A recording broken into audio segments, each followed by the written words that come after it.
When two cultures collide, there's always a conflict. Hi, my name is Priscilla Yumeda and I make quick and tasty foods.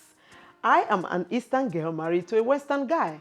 And 9 out of 10 is always, I don't like that food, we don't eat that in my house. And so guess what? I strike a balance all the time to make sure that my home runs smoothly.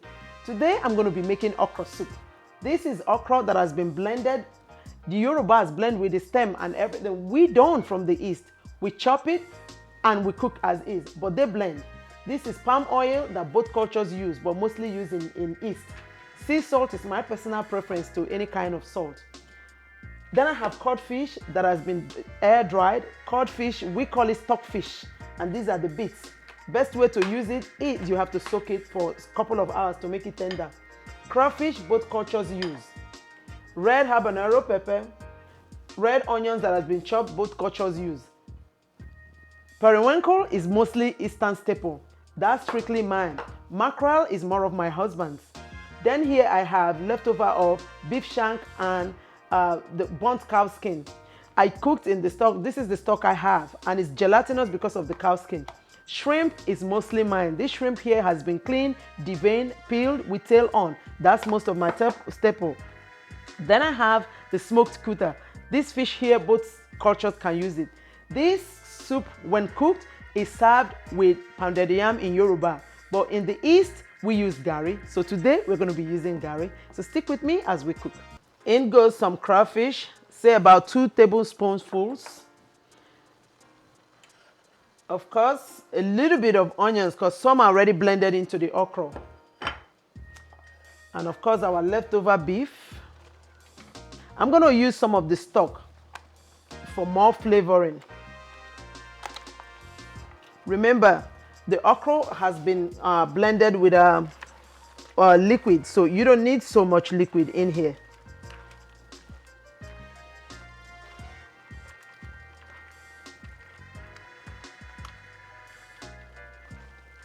Next, I'm going to do is you let it simmer for about 3 minutes, just so the entire flavor can marry. Now, overcooked shrimp is not allowed. If you do that, if you overcook shrimp, it's going to be rubbery. You don't want no rubbery shrimp. So I'm going to toss in all of this shrimp. And I'll stir. I stir to combine. I'm going to add just a little tab of sea salt. Now be careful with the salt. Too much sodium, not good. And guess what? It looks dry a little bit, but it's okay because it's okra. Next, you're going to let it simmer for just 2 minutes before we add the okra, because once okra goes in, you know you're done cooking. I'm going to give this okra a zip. The last one I just added, I'm going to let it blend. Because remember, my husband likes it very smooth. You got to keep your mind, right? To do that, you got to find a balance. Women, find a balance. Now, if you find any lump on top, if you find some not blending, go ahead and stir it in, and it's going to go in and blend.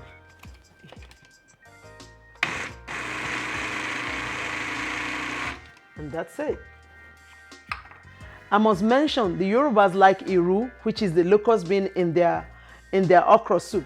When we were on break, I added it. So it is blended in this.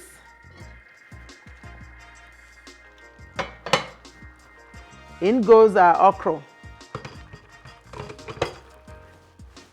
Oh boy, this is looking good. Looking good. I tell you, if you think you know Nigeria, stick with me and I will prove you wrong that you have not known it. 250 languages with diverse cultures and languages and cuisines. That's what makes Nigeria very interesting. It never gets boring. If you can't eat your cultural food, switch to the next culture. Even from my own tribe called Ekpe, I guarantee you, our cuisine, same ingredient is done different ways.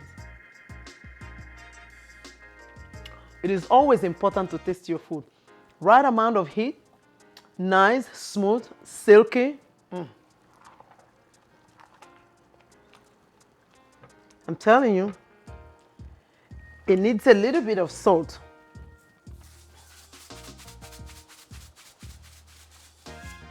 This cover here is regulated so you don't pour in more than you need or over salt your food. And guess what? I'm gonna allow this boil for a few minutes. Say about just 3 minutes, that's it. Garri is cassava that has been dried and fried. Now, some of them are yellow, some is yellow because some palm oil, was added to it when during the process of drying or frying. Either one, you could add it at that stage or add it when you're frying, and then it goes yellow. So the way it's made just as mashed potatoes, and it comes into a dough. Now, you don't want it too hard. First, you bring your water to boil. Once it comes to a rolling boil, then you add. You want to use 2-to-1 ratio. So in this case, I'm going to add about a cup or even about 3/4. I don't like my Garri very thick. At this point, I turn off the heat.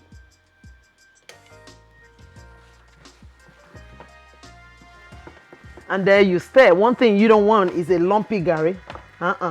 Not pleasant. Okra soup is smooth. And so you always want something. Some Garri are fried to be grainy. What you do is you sieve it so that you have the lots of the lumps and the grains on it. Then you have a more milled Garri. You don't want nothing grainy going through your throat, because this is swallowed. This is not chewed. This is meant to be swallowed. And voila, we're done. And here we go. Here we go.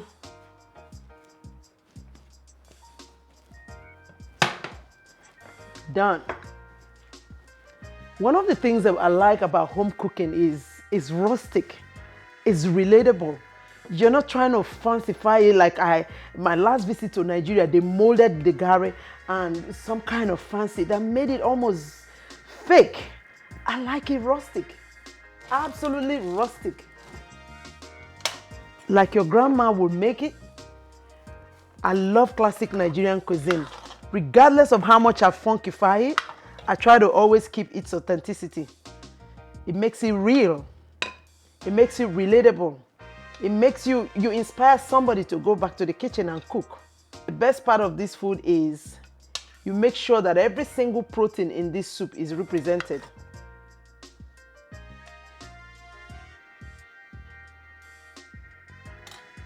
And here you go. This is how you know it's home cooked, okay? You ain't gotta be worried about, cleaning or doing anything. This is okra soup with a fusion of eastern and western part of Nigeria. And Garri, always, one of the tips you need to remember is to know that the Garri should always be on your right side and then the soup on the left. Here we go. My hands are clean. You need to, first, you wash your hands.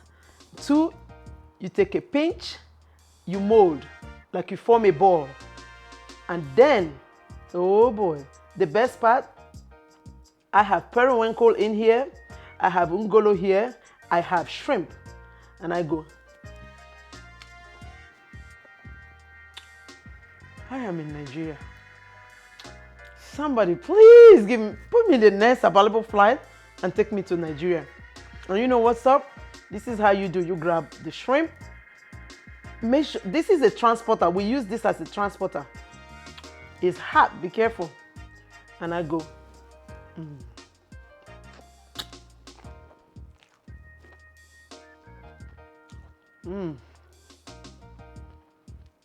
Do you think you know Nigeria?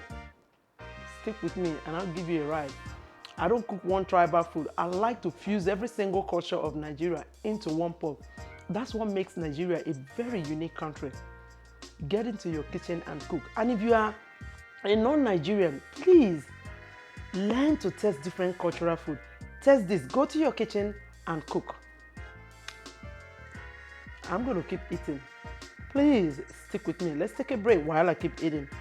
Bye-bye. This is delicious.